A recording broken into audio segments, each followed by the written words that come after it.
Votre organisation souffre-t-elle d'une attitude nuisible et pourtant très répandue? Bonjour tout le monde, je m'appelle Gorita Loupou et j'accompagne les individus à s'émanciper en multipliant nos perspectives afin de favoriser les relations harmonieuses au travail et à la maison. Bienvenue sur Parallax, où j'explore et déconstruis les croyances et comportements qui nous limitent pour affûter notre esprit critique.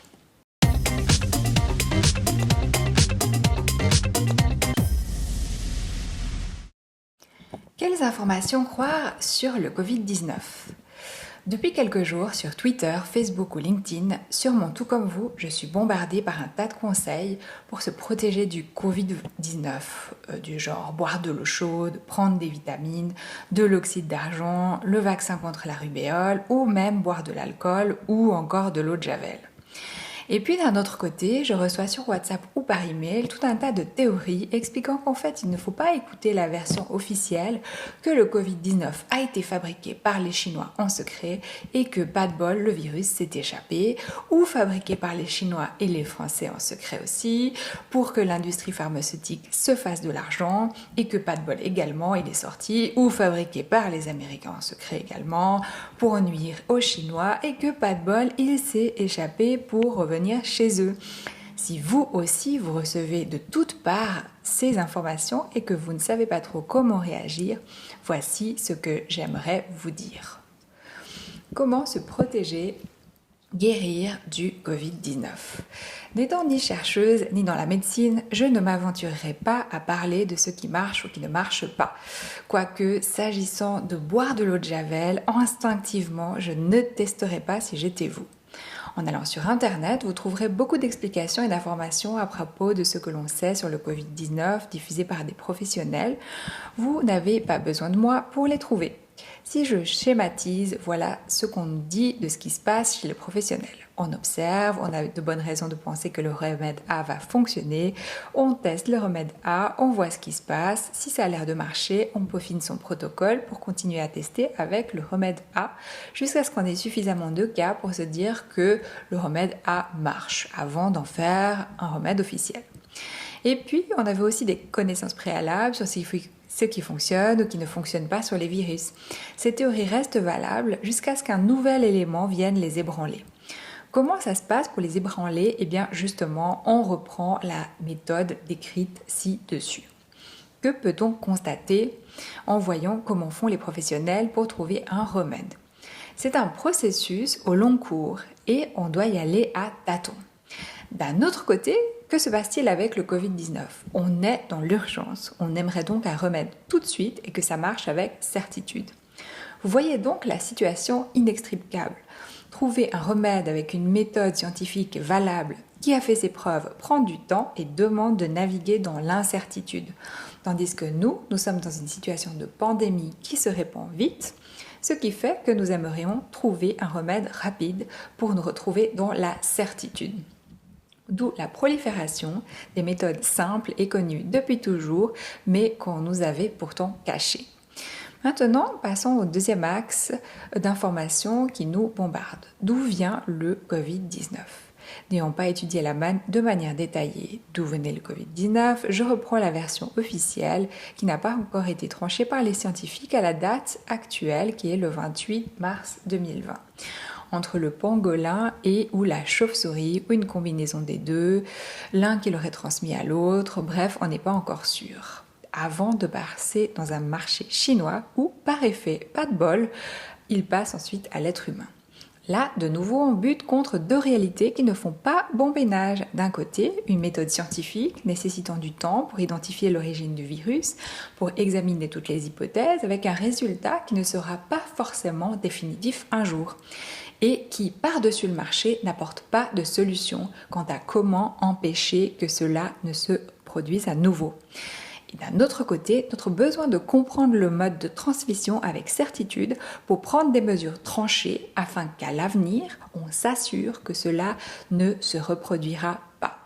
D'où la prolifération d'explications nous permettant de reprendre le contrôle et en disant que c'est X qui l'a créé, mais qu'on nous l'avait en fait caché.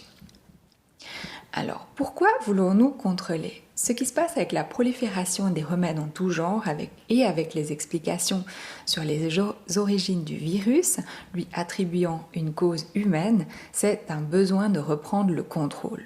En tant qu'être humain, un de nos besoins de base est de nous sentir en sécurité. Et quel est le meilleur moyen de se sentir en sécurité ? Eh bien, c'est d'avoir le contrôle. Si on sait qu'un remède est là, à la maison, à notre portée, alors on contrôle ce qui nous arrive. Alors on se sent en sécurité. Si on sait que ce sont les individus X qui ont créé le virus, alors c'est entre nos mains d'êtres humains. Alors on a le contrôle et alors on est en sécurité. Même si tout ça est faux, l'illusion de contrôle nous suffit. Mais si on examine la réalité, on constate quelque chose de bien différent. Nous vivons dans un monde incertain, dans lequel nous ne sommes pas au centre. Et même si nous avons des chercheurs, des chercheuses, des professionnels en sciences humaines, sciences sociales, sciences dites dures, sciences économiques et autres domaines pour nous éclairer, il y a de grandes chances pour que nous ne comprenions jamais tout et que nous ne contrôlions jamais tout non plus. Pour l'instant, la plupart d'entre nous sommes très mal équipés pour faire face à ce monde incertain. Pourquoi sommes-nous peu équipés pour vivre dans un monde incertain ? Sans rentrer dans les détails, plusieurs choses expliquent que nous soyons très peu équipés pour vivre dans l'incertitude. Comme vu ci-avant, en tant qu'être humain, la sécurité est l'un de nos besoins fondamentaux et avoir le contrôle est un moyen facile pour y arriver, même si c'est parfois uniquement l'illusion du contrôle et de la sécurité que nous obtenons.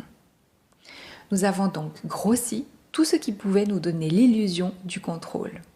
Les émotions, jugées trop volatiles et spontanées, on a décidé de les supprimer, ou en tout cas de les limiter et de les contrôler le plus possible. Et la raison, liée à tout ce qui est calcul, logique, causalité, a été idéalisée.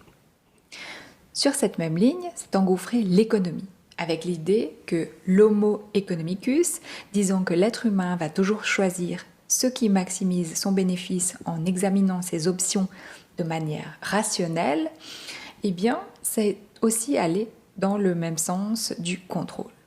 Ce fondement étant d'ailleurs à la base de toutes les mesures politiques prises liées à l'économie dans les sociétés dans lesquelles nous vivons.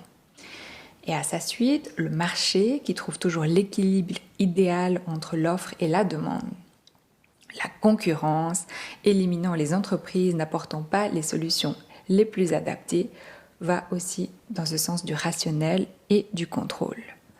Dans le monde du travail, le contrôle s'exprime dans le modèle d'organisation dit scientifique, dont le but est de contrôler au maximum les résultats pour s'approcher le plus possible de ce qui a été planifié. À l'ère industrielle, on invente le management ou la bureaucratie pour contrôler les gens à travers des évaluations et de la surveillance. Pour ce faire, les tâches sont divisées. Certains prévoient la stratégie, planifient et contrôlent, tandis que d'autres réalisent par spécialité. Mais l'arrivée du Covid-19 met un coup de pied dans la fourmilière. Il vient déstabiliser nos croyances et nos modes de vie basés sur le principe prévoir, commander, contrôler. Tout à coup, nous sommes bien obligés de nous rendre compte que face au Covid-19, une attitude prévoir, commander, contrôler est totalement inadaptée et que nous n'en avons entraîné aucune autre. Ceci est particulièrement flagrant pour les entreprises. Celles qui fonctionnent selon le modèle scientifique, où certains prévoient, commandent et contrôlent, tandis que d'autres exécutent, voient bien le problème aujourd'hui. Les personnes sont perdues, ne sachant pas quoi faire tant qu'on ne leur a pas dit, mais en étant en télétravail, cela devient compliqué de demander ce qu'on doit faire sans arrêt. D'autres savent quoi faire, mais la structure interne de l'organisation ne leur permet pas de travailler au mieux pour transmettre les informations, communiquer et collaborer. Les autres encore, occupant des postes décisionnels, sont déstabilisés de perdre le contrôle sur les personnes à l'exécution ou totalement débordés par l'ensemble des décisions à prendre, directives à donner, emails à lire et auxquelles répondre. La solution pour les organisations et les individus, accepter de vivre dans le monde de l'incertitude et passer de l'attitude prévoir, commander, contrôler à celle appelée observer, sentir, répondre. Pour répondre au mieux à l'incertitude, il est nécessaire de construire des modèles résilients et d'entraîner de nouvelles logiques basées sur des processus et des comportements visant à observer, sentir, répondre. Pourquoi ? Eh bien parce que cela nous permet de reprendre le contrôle, mais à court terme et sur la base de données que nous avons entre nos mains. Le modèle du passé est mort. Vive les nouveaux modèles. Comment faire en sorte d'exercer cette attitude que j'appelle observer, sentir, répondre ? Eh bien, nous vivons dans un monde où tout va très vite. La globalisation a rendu toutes nos réalités complexes.